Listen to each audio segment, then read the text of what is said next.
एक बार ओम का उच्चारण करेंगे। ओम।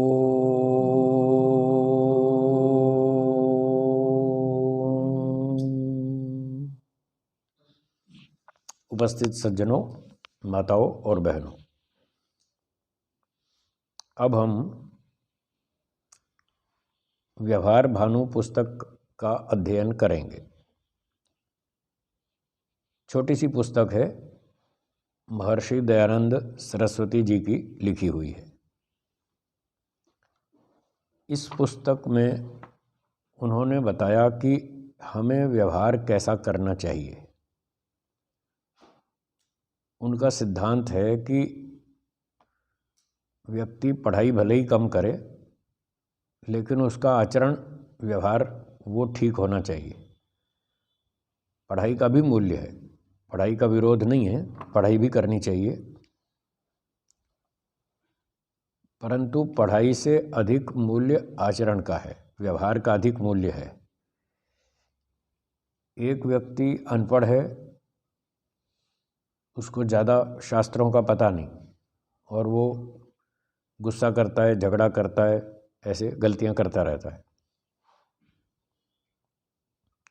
एक दूसरा व्यक्ति है, वो पढ़ा लिखा है, उसने बहुत शास्त्र पढ़े और उसने शास्त्र में पढ़ लिया कि क्रोध नहीं करना चाहिए, झगड़ा नहीं करना चाहिए, पर वो शास्त्र पढ़ने के बाद भी झगड़ा करता है, झूठ बोलता है, छल कपट करता है, अन्याय करता है।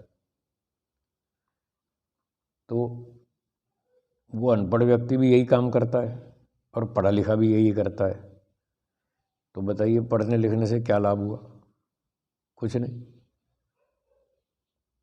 अगर आपने पढ़ाई की और शास्त्र जान लिए कि गुस्सा झगड़ा नहीं करना चाहिए, न्याय से व्यवहार करना चाहिए, और फिर भी वही काम कर रहे हैं, तो पढ़ने का तो कोई लाभ नहीं हुआ ना। इसलिए आचरण की मुख्यता है, ऐसा सभी ऋषियों का सिद्धांत है।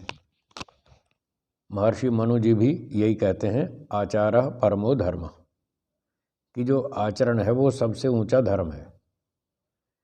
ये पढ़ाई लिखाई का उद्देश्य यही है कि हम अपने आचरण में सुधार लाएं। तो इस बात को महर्षि दयानंद जी ने इस पुस्तक में समझाने का प्रयास किया है कि हमें व्यवहार पर अधिक बल लगाना चाहिए, पढ़ाई भी करनी चाहिए। तो मैं इस पुस्तक को आरंभ करता हूँ। भूमिका। महर्षि जी लिखते हैं, मैंने परीक्षा करके निश्चय किया है कि जो धर्मयुक्त व्यवहार में ठीक ठीक वर्तता है उसको सर्वत्र सुख लाभ, और जो विपरीत वर्तता है वह सदा दुखी होकर अपनी हानि कर लेता है। महर्षि जी कहते हैं, मैंने संसार में परीक्षा की, बहुत सीखा, शास्त्र पढ़े और ये समझा कि व्यवहार हमारा शुद्ध होना चाहिए, ठीक होना चाहिए, सच्चाई और ईमानदारी से होना चाहिए। और फिर मैंने लोगों का परीक्षण किया, संसार के लोगों का। उनमें ये देखा कि कोई व्यक्ति ठीक व्यवहार करता है ईमानदारी से, शास्त्रों के अनुकूल, यम नियम के अनुकूल, और कोई व्यक्ति ठीक व्यवहार नहीं करता है, वो शास्त्रों के अनुकूल नहीं चलता है, झूठ छल कपट बेईमानी करता है। तो मैंने दोनों तरह के लोगों का परीक्षण किया और मुझे ये सार समझ में आया, शास्त्रों में भी वही लिखा है और व्यवहार में भी यही समझ में आया कि जो व्यक्ति धर्मयुक्त व्यवहार ठीक ठीक करता है उसको सब जगह सुख मिलता है, वो सफल होता है। सच्चाई से, ईमानदारी से काम करो, आपको हमेशा सुख मिलेगा, सब जगह पर सुख मिलेगा, सम्मान मिलेगा, धन मिलेगा, सुविधाएं मिलेंगी, सब कुछ मिलेगा। और जो विपरीत वर्तता है, जो यम नियम के विपरीत काम करता है, झूठ छल कपट बेईमानी करता है, तो वो सदा दुखी होकर अपनी हानि कर लेता है।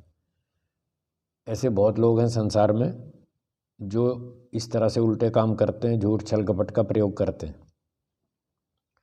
और वो ये अपने मन में ये समझते हैं कि हम बहुत बुद्धिमान हैं, हम बहुत चतुर हैं, हमने देखो उसको मूर्ख बना दिया, उसको बेवकूफ़ बना दिया, उसको लूट लिया, उसके साथ धोखा किया, उसको छल किया, हम बहुत समझदार हैं, हम सफल हैं। भले ही वो ऐसा मानते हों, उनके मानने से वो सत्य नहीं हो जाता। अंदर से वो सदा दुखी रहते हैं, हमेशा तनाव में रहते हैं, टेंशन में रहते हैं, और दूसरे लोगों से वो डरते रहते हैं कि जो उनका दोष है, जो उनका छल कपट है, झूठ है, कभी उसकी पोल ना खुल जाए। तो क्या फ़ायदा हुआ? तो फ़ायदा तो कुछ हुआ नहीं, शांति तो है नहीं। भले ही छल कपट से 2-4 रुपये ज़्यादा कमा लेंगे, उससे कोई सुख शांति नहीं मिलती है। इसलिए महर्षि जी कह रहे हैं कि जो उल्टे काम करता है वो सदा दुखी रहता है और अपनी हानि करता है। तो ऐसा नहीं समझना चाहिए कि हम ज़्यादा बुद्धिमान हैं तो हम लोगों को मूर्ख बना लेंगे, उनको परेशान कर लेंगे और खुद मज़ा ले लेंगे।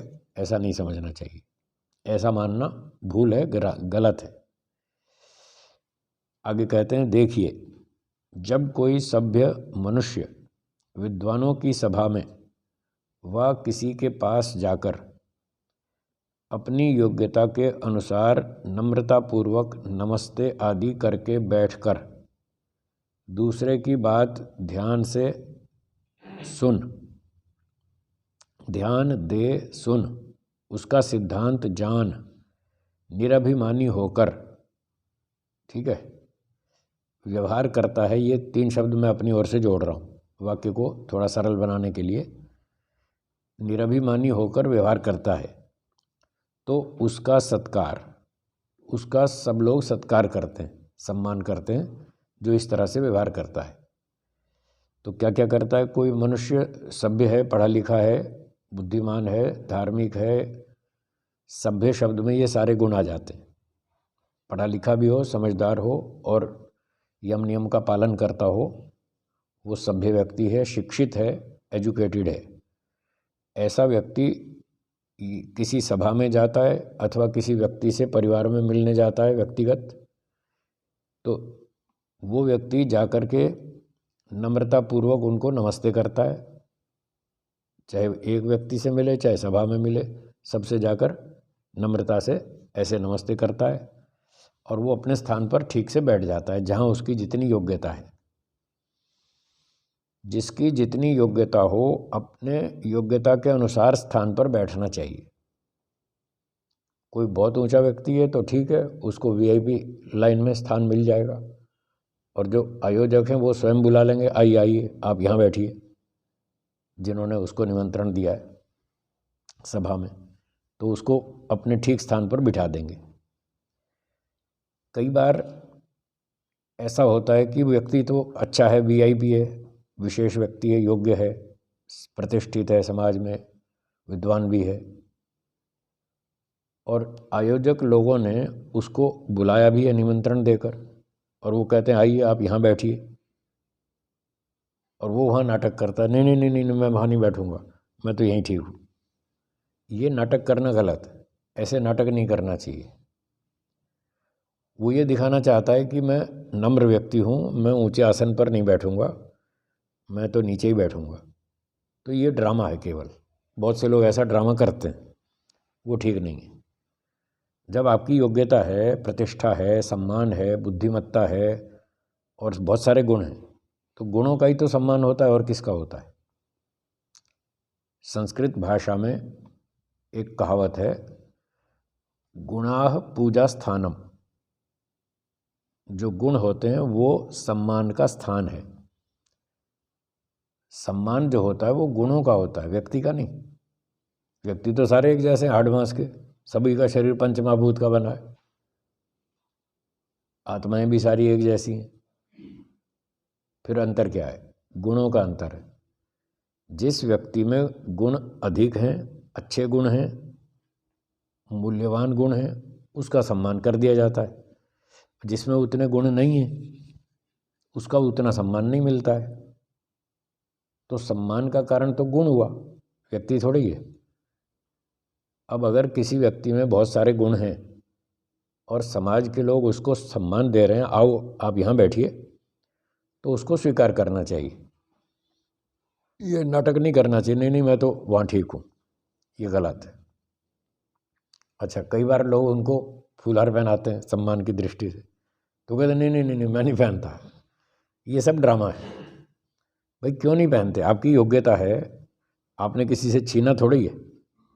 लोग स्वेच्छा से आपका सम्मान कर रहे हैं, उनकी इच्छा है, उनको सम्मान करने दो।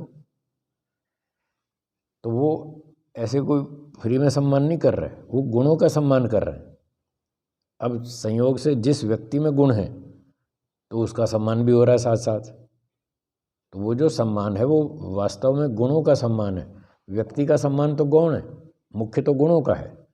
जिस व्यक्ति में वो गुण नहीं है उसका सम्मान नहीं हो रहा है। न उसको मंच पे बिठा रहे हैं, न उसको फूलहार पहना रहे हैं, न उसके प्रशंसा कर रहे हैं। गुण है ही नहीं तो क्यों करेंगे। इसलिए जो सम्मान होता है, जो उपहार गिफ्ट आदि दिए जाते हैं, वो योग्यता और गुणों के कारण से दिए जाते हैं। तो जब समाज के लोग इस तरह से उसको उचित स्थान पर बिठाते हैं तो महर्षि जी कह रहे हैं उसको वहाँ बैठना चाहिए, सभ्यता से बैठना चाहिए। तो योग्य व्यक्ति को ऊंचा स्थान देते हैं, वो वहाँ जाके बैठे। और जिसकी योग्यता नहीं है, उसके गुण कम हैं, उसको अपनी जगह बैठना चाहिए सामान्य स्थान पर। वो ऊपर जाके बैठे तो वो गलत, और ऊंची योग्यता वाला नीचे बैठे तो गलत। ये सभ्यता का सम्मान का व्यवहार होता है सभा के अंदर। तो उन नियमों का पालन करना चाहिए, वहाँ नाटक नहीं करना चाहिए। हाँ, अपने मन में सम्मान की इच्छा नहीं रखनी चाहिए, ये ठीक है। अपने मन में फालतू सम्मान की इच्छा नहीं रखनी चाहिए। जितनी योग्यता है बस उतना यथा योग्य व्यवहार होना चाहिए। आर्य समाज के नियम में लिखा है, सबसे प्रीतिपूर्वक धर्मानुसार यथा योग्य वर्तना चाहिए। यथा योग्य का यही तो मतलब है, जितनी योग्यता है उतना व्यवहार करेंगे तो आपकी जितनी योग्यता है उतना आपको स्थान मिलेगा, सम्मान मिलेगा, सुविधा मिलेगी। तो उतना चुपचाप स्वीकार कर लेना चाहिए। अधिक की इच्छा नहीं करनी चाहिए। योग्यता है 10 पैसे की और आप मन में इच्छा करें 4 आने की, 25 पैसे की, तो वो गलत है। तो वो असभ्यता है। तो इस प्रकार से कह रहे हैं, जहाँ उसकी उचित स्थान हो वहाँ उसको बिठाएंगे और वो चुपचाप प्रेम से वहाँ बैठ जाए, यही सभ्यता है। तो सभा के नियम का पालन करना चाहिए। फिर बैठ गए अपना जा कर के, फिर लोगों ने बातचीत शुरू की, किसी ने कुछ कहा, किसी ने कुछ कहा। तो वहाँ अच्छी तरह उनकी बात को सुनना चाहिए, ध्यान देकर के सुने कि सामने वाला क्या बोल रहा है, उसका सिद्धांत को जाने, उसका सिद्धांत क्या है वो अच्छी तरह से समझे, वो क्या कहना चाहता है। जो बात वो कहना चाहता है उसी को पकड़े तो उसका सिद्धांत ठीक समझ में आएगा। तो ये समझने में बहुत सारी गड़बड़ होती है। सामने वाला व्यक्ति कुछ और कह रहा है और सुनने वाला अपने मन से कोई और अर्थ निकाल रहा है, तो वो फेल है, वो ठीक नहीं है, अयोग्य है, वो असफल व्यक्ति है। सफल व्यक्ति वो है, बुद्धिमान सभ्य व्यक्ति, जो दूसरे की बात को ध्यान से सुनता है और जो वो कहना चाहता है उसके वाक्य से वही अर्थ निकालता है जो वो कहना चाहता है। तो उसने उसका सिद्धांत ठीक से समझ लिया और फिर निरभिमानी होकर उसका उत्तर देवे, उससे व्यवहार करे जो भी आगे करना है। सिद्धांत उसका जान लिया, उसका सिद्धांत वेदानुकूल है, तो स्वागत करे कि बहुत अच्छा, आपने बहुत अच्छा कहा, सही कहा, धन्यवाद, बहुत बढ़िया बात है, मैं भी आपसे सहमत हूँ। तो ऐसा बोलना चाहिए। अगर दूसरा व्यक्ति वेद के विरुद्ध बोल रहा है, सिद्धांत के विरुद्ध बोल रहा है, ठीक सिद्धांत से गलत बोल रहा है, ठीक नहीं बोल रहा, तो वो ठीक ठीक वैसा ही समझे जैसा वो कह रहा है। और यदि वो गलत है, ऋषियों वेदों के विरुद्ध है, तो फिर उसका उत्तर देवे कि आपका सिद्धांत ठीक नहीं है, इसमें ये कमी है, इसमें ये दोष है, इस पर आप चिंतन कीजिएगा, विचार कीजिएगा। पर उसमें अभिमान नहीं करना, प्रेम से कहना है, सभ्यता से कहना है, नम्रता से कहना है। इस तरह से जो व्यवहार करता है उसका तो होता है सत्कार, उसका सम्मान होता है, उसको लोग बुद्धिमान समझते हैं, आदर करते हैं। और जो अंड बंड बकता है उसका तिरस्कार करते हैं। तो सभा में एक तो योग्यता कम है और ऊंचे स्थान पर जाके बैठ गया, बिना निमंत्रण के बैठ गया, और फिर दूसरे की बात को ध्यान से सुनता नहीं, ठीक से समझता नहीं वो क्या कहना चाहता है, और बिना ही समझे उलट सुलट कुछ भी बोलता रहता है, अंड बंड कुछ भी जो मन में आए सो बोलता रहता है, प्रसंग से बाहर की बात करता है, जो उसको अनुशासन सभ्यता बताई जाए उसका उल्लंघन करता है।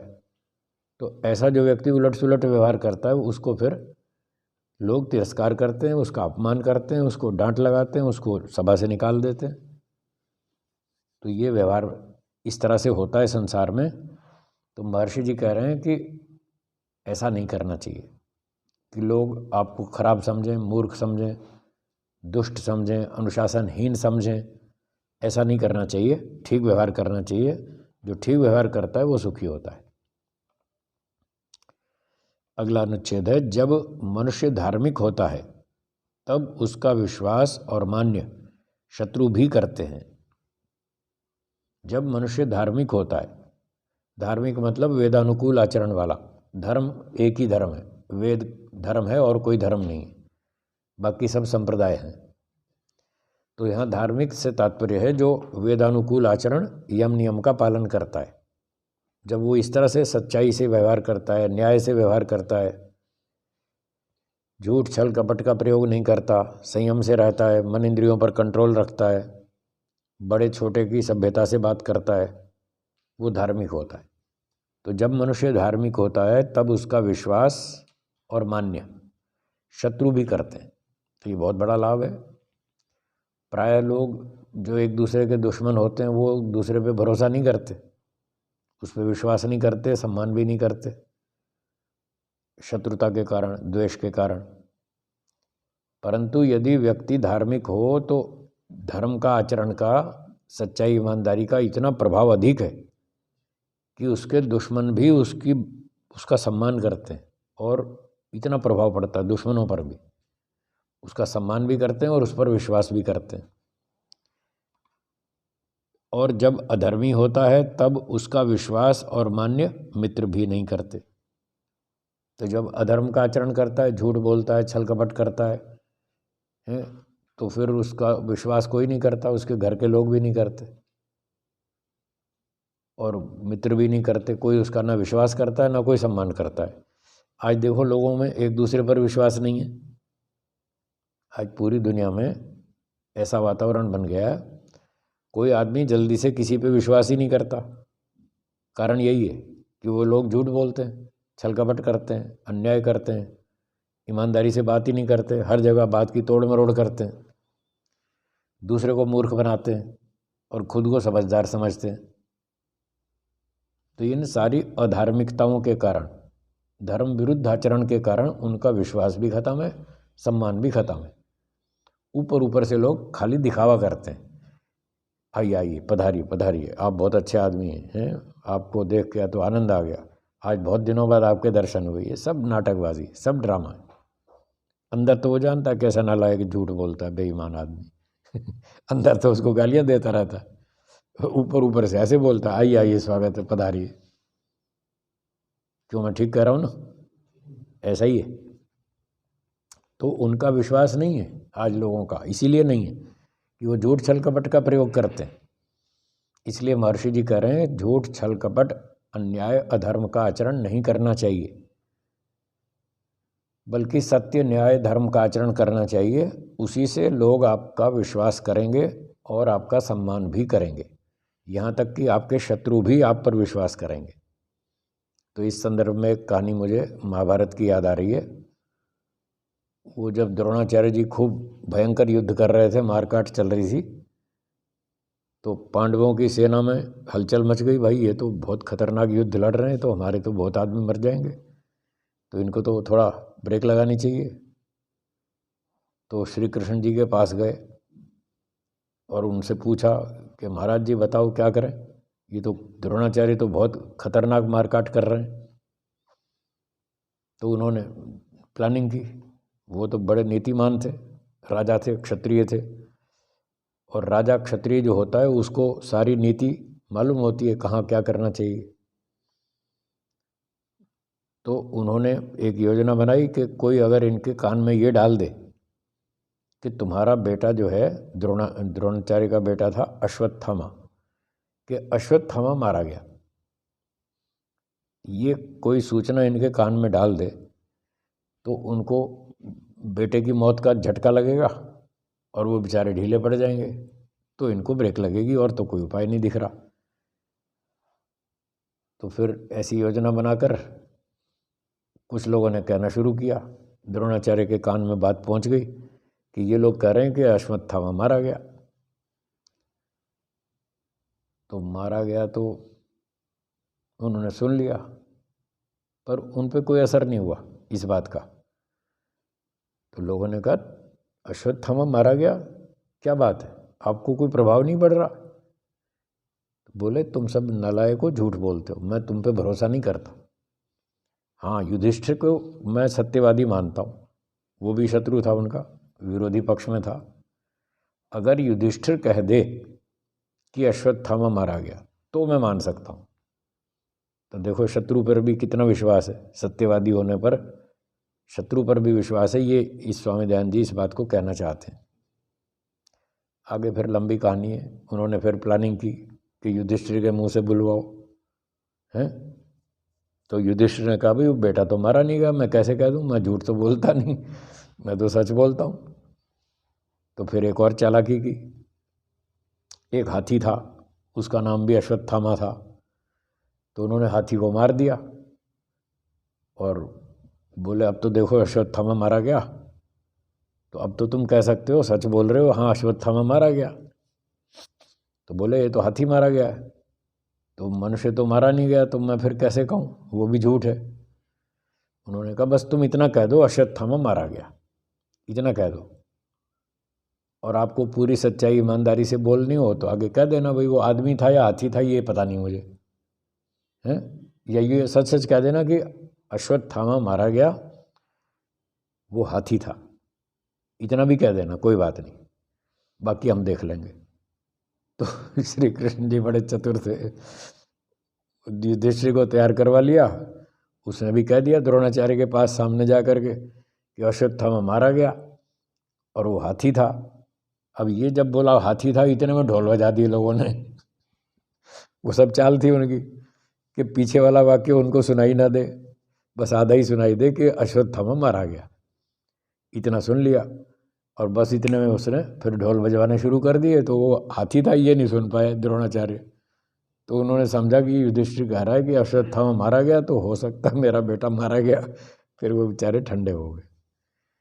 तो सारी घटना का सार ये था कि जो सत्यवादी होता है, धर्म का आचरण करता है, न्याय पर चलता है, उसके शत्रु भी उस पर विश्वास करते हैं। अब ऐसी ऐसी कई सारी घटनाएं हुई महाभारत में। तब फिर वहाँ लोग ये आपत्ति उठाते हैं कि देखो जी श्री कृष्ण जी ने बहुत चालाकियाँ की, वो तो बड़ा झूठ छल कपट किया, ये तो सारा छल कपट ही था।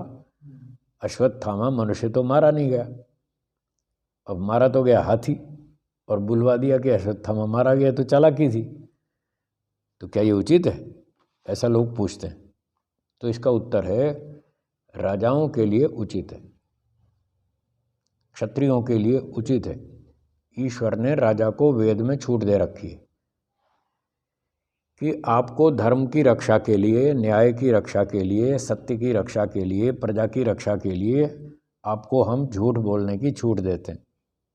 आप झूठ बोलो, छल कपट करो, चालाकी करो, ड्रामा करो, नाटक करो, कुछ भी करो, दुष्ट को मारो, सज्जन की रक्षा करो, न्याय की रक्षा करो, अन्यायकारी को उड़ा दो, आपको हम इतनी छूट देते हैं। अगर न्याय से काम कर सकते हो तो प्रायोरिटी उसकी, सीधी तरह ईमानदारी से काम चल जाए तो ईमानदारी से करो, और जब ईमानदारी से नहीं चले तो थोड़ी हेरा फेरी करो, पर दुष्ट को मत छोड़ना किसी भी कीमत पर।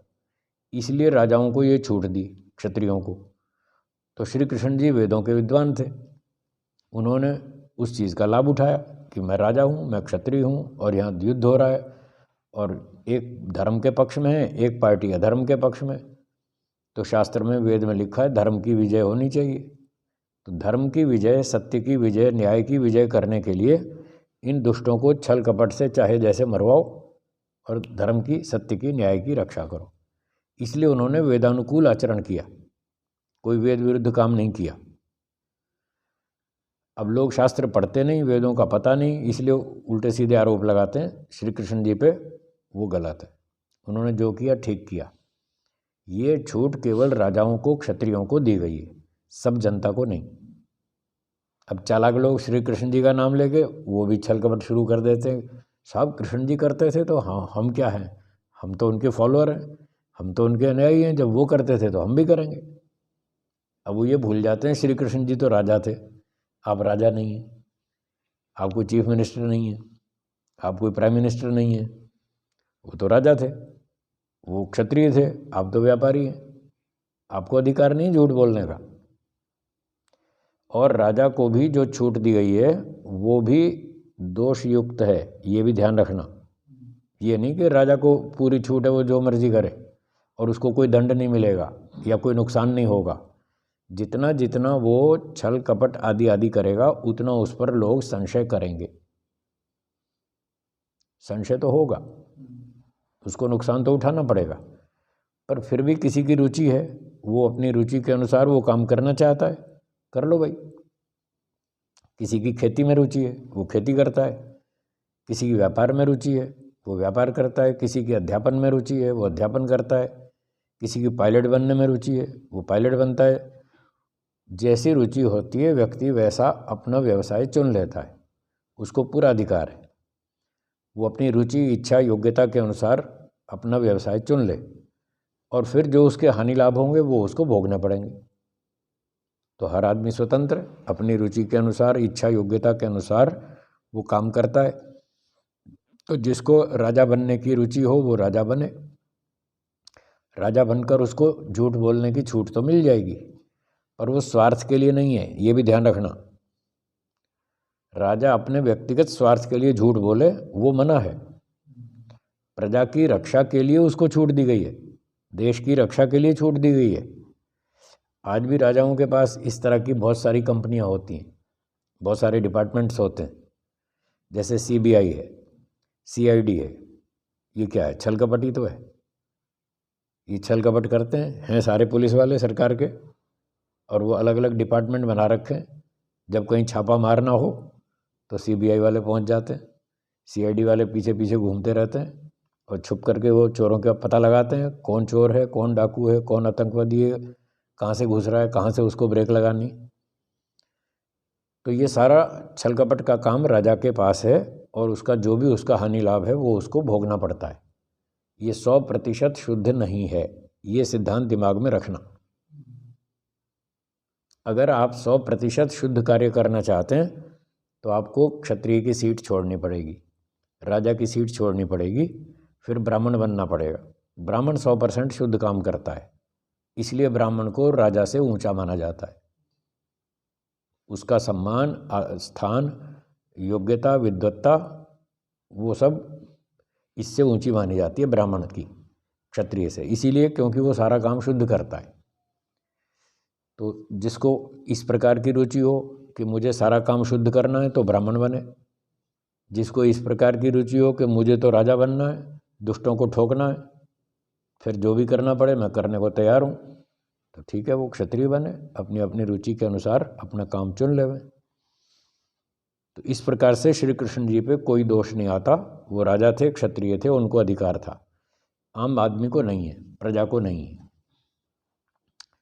उनका नाम लेकर ये बहानेबाजी नहीं करनी चाहिए। एक पंक्ति और पढ़ देता हूँ। इससे जो थोड़ी विद्या वाला भी मनुष्य श्रेष्ठ शिक्षा पाकर सुशील होता है उसका कोई भी कार्य नहीं बिगड़ता। तो वही बात आ गई जो मैंने शुरू में बताई थी कि जो थोड़ी विद्या वाला भी हो, भले ही काम वो उसने विद्या कम पढ़ी, कोई दिक्कत नहीं, पर वो श्रेष्ठ शिक्षा पाकर, उत्तम शिक्षा पाकर अच्छा आचरण करता है, सुशील होता है, न्यायपूर्वक व्यवहार करता है, वेदानुकूल व्यवहार करता है, उसका कोई काम नहीं बिगड़ता, वो सब जगह पर सफल होता है, वो सुखी होता है।